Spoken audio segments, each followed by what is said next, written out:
भीष्म पितामह की मृत्यु का कारण कौन था?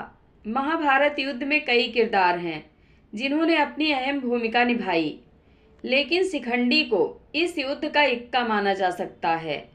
शिखंडी के कारण ही भीष्म पितामह अस्त्र छोड़ मृत्यु की सेज पर लेट जाते हैं। तो चलिए जानते हैं कि शिखंडी कौन था।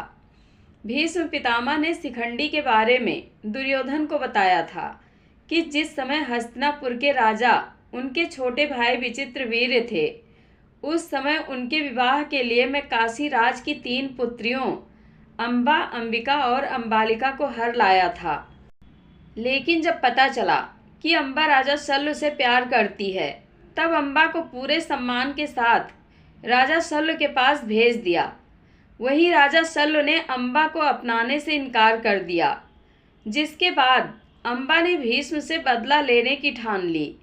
अम्बा की स्थिति के बारे में जब नाना राजऋषि होत्रवाहन को पता चला, तो उन्होंने अम्बा को परशुराम जी से मिलने के लिए कहा। अम्बा ने अपने साथ हुई घटना की पूरी जानकारी परशुराम को बताई।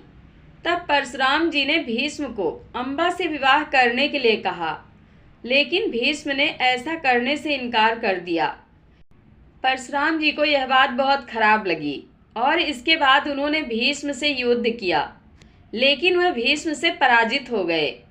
उधर युद्ध समाप्त होने के बाद अम्बा ने भीष्म के सर्वनाश के लिए यमुना किनारे तप करने लगती हैं और तप करते करते अम्बा ने अपना शरीर त्याग दिया। अम्बा ने शिव से मांगा था भीष्म को पराजित करने का वरदान।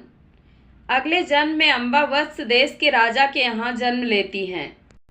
अम्बा अपने पूर्व जन्म के बारे में जानती थी, इसलिए भीष्म से बदला लेने के लिए वह पुनः तप करना शुरू कर देती हैं। इस बार उसके तप से भगवान शिव प्रसन्न होकर उसे वरदान मांगने के लिए कहते हैं। तब अम्बा भीष्म की पराजय का वरदान मांगती हैं। भगवान शिव उसे मनचाहा वरदान देते हैं, लेकिन अम्बा कहती हैं कि प्रभु, कन्या होकर वह भीष्म को कैसे पराजित कर सकती है। इस पर भगवान शिव कहते हैं कि अम्बा, अगले जन्म में तुम पुनः एक स्त्री के रूप में जन्म लोगी, लेकिन युवा होने पर पुरुष बन जाओगी और भीष्म की मृत्यु का कारण बनोगी। ऐसा वरदान मिलने पर अम्बा ने एक चिता बनाई और भीष्म का वध करने के लिए अग्नि में प्रवेश कर गई। महाभारत काल में अम्बा राजा द्रुपद के यहाँ शिखंडी के रूप में पैदा हुई। एक यक्ष ने शिखंडी की सहायता करने के उद्देश्य से अपना पुरुषत्व उसे दे दिया और उसका स्त्रीत्व स्वयं धारण कर लिया। यक्ष ने शिखंडी से कहा कि जब कार्य पूर्ण हो जाए तो मेरा पुरुषत्व मुझे पुनः लौटा देना। शिखंडी ने उसे ऐसा ही करने का वचन दे दिया। शिखंडी को देख भीष्म पितामह छोड़ दिए शस्त्र। महाभारत का युद्ध जब आरंभ हुआ तो भीष्म पितामह को हराने के लिए शिखंडी अर्जुन के साथ उसके रथ पर सवार होकर भीष्म पितामह के सामने आ गया। भीष्म पितामह ने स्त्रियों पर शस्त्र नहीं उठाने की प्रतिज्ञा की थी, क्योंकि शिखंडी स्त्री से पुरुष बना था।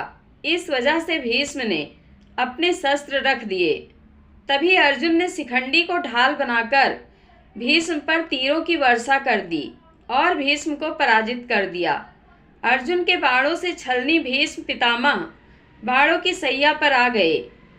इस प्रकार से शिखंडी भीष्म पितामह की मृत्यु की बड़ी वजह बना। भीष्म को था इच्छा मृत्यु का वरदान।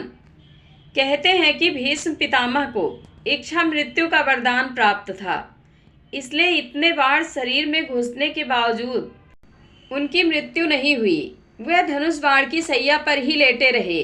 भीष्म ने कहा कि जब तक सूर्य उत्तरायण नहीं होगा तब तक वे नहीं मरेंगे।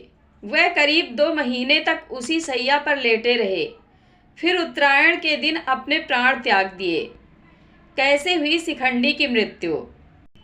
पौराणिक मान्यताओं के मुताबिक महाभारत युद्ध के आखिरी दिन जब पांडव विजय का जश्न मना रहे थे, तभी अश्वत्थामा ने अपने साथियों के साथ पांडवों के शिविर पर हमला कर दिया।